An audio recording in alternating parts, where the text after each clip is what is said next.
how did our testosterone levels get to such a high level naturally? So take a look at me as a younger guy. I was super scrawny, super skinny, and I just did not look masculine. And then look at me about 10 years later. I look like a completely different person. Now, when I first had my testosterone levels checked, I was actually pretty high at 1,031 nanograms per deciliter. But my free testosterone was cripplingly low for my total.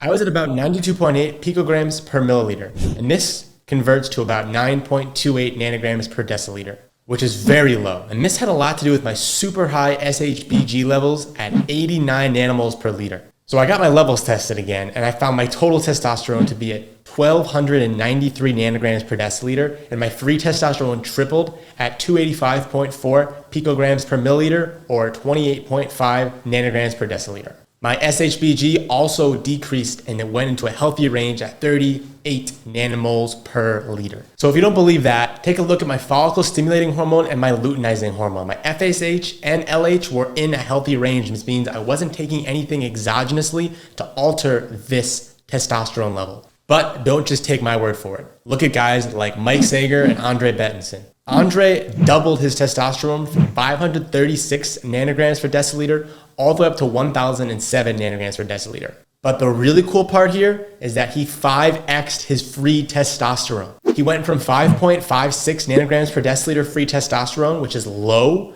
all the way to 27.5 nanograms per deciliter, which is super high free testosterone. And remember, free testosterone is the one your body can actually utilize. And before we start talking about age, look at Mike Sager, who had a 947.6 nanograms per deciliter testosterone level. This is all natural and with full heads of hair. So what did we do different?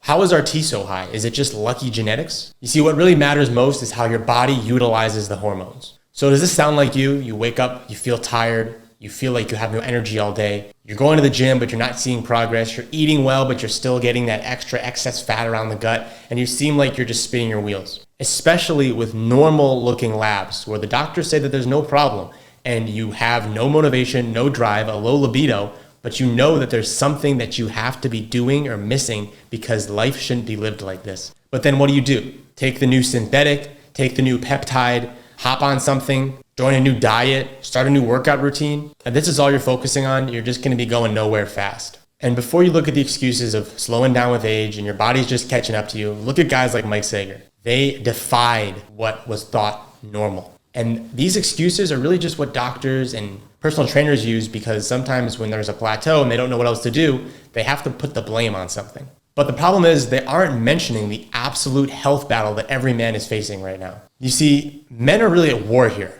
and the doctors are not the problem. They're just doing the best they can under the circumstances. Science and research is also not the enemy either, because usually it takes them about 30 to 40 years to catch up with what's actually happening. Not to mention the heavy prejudices with inside drama, politics, sourcing, and funding. So if all these things are out of our control, what can we do as men to fight for our masculinity, to fight for our health, to feel good, and to be able to really edify what a man should be? You know, like the ones your great-grandfather had as he laid the groundwork for future generations to come. And great-grandpappy didn't have to go through the battles that you're going through now, but he lived it. You see, what it comes down to is genetics, but it's not in the way you're thinking. It comes down to something called methylation. This is how your genetics react to everything around you. And this process happens about 1 billion times in your body per second. So it's very important. And it's even more important to be doing it right. Remember, this is what takes charge of your hormones. This is what pulls everything together to make sure it's functioning and working in the proper spaces. So what's the best way to optimize this? Well, what did great-grandpappy do? He lived in an environment that was uncomfortable, and he also went out of his way to make sure he was in harmony with his surroundings. Way easier to do 100 years ago than it is to do now.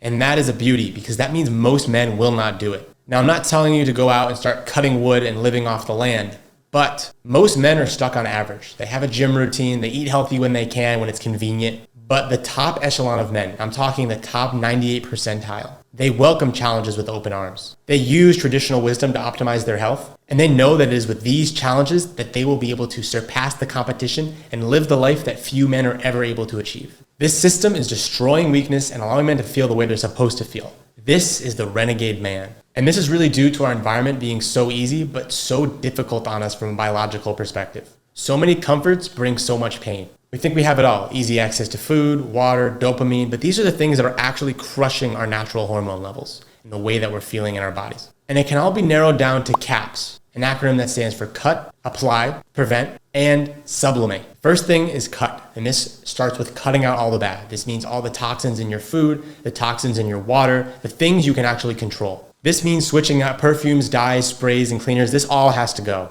There are way better options out there, a lot of which you can make for cheaper than the big brands. The second one is apply, and as my dad always has said to me, don't forget to apply yourself. But how does one do this? It's about seeking discomfort. It's about doing versus consuming. This is what so many men fail to recognize, and it stops them dead in their tracks. Now, prevent. How do we set up defenses so that we can fight against what's actually happening here? What we need to do is optimize with what we're consuming. First things first, 4.3 KDA secret. This is a peptide that helps with your body's communication system. It helps with the DNA methylation with your hormones, with your Leydig cells, communicating between your testes and your brain. Consuming things that are high in antioxidants like schizandra, as well as high in the 4.3 kilodalton peptide like Malaysian-grown Tongkat Ali, as well as things like hydrogen consumption and utilizing negative ions from grounding and other natural methods. And the last thing, which is the most important, is to sublimate everything that was just mentioned. Sublimate everything going on around you. Harness it, let it all come into you, and allow that to be your new persona. Do this in the way of a stoic man. Learn how to delay your gratifications with things like quick dopamine and lust, and learn that instant gratification is not going to be serving you in the long term. There's a reason why they don't want us to have this mentality. They know how dangerous and how profound it is. And to be honest, it's a little dangerous to ourselves too, but men are supposed to live with a little bit of danger. That's why sublimation is so important, to learn how to manage this newfound superpower for good. And that is how our bodies are able to optimize its hormone levels naturally from within. So let me know in the comments what you think a man is supposed to feel like, and subscribe to take action towards your health.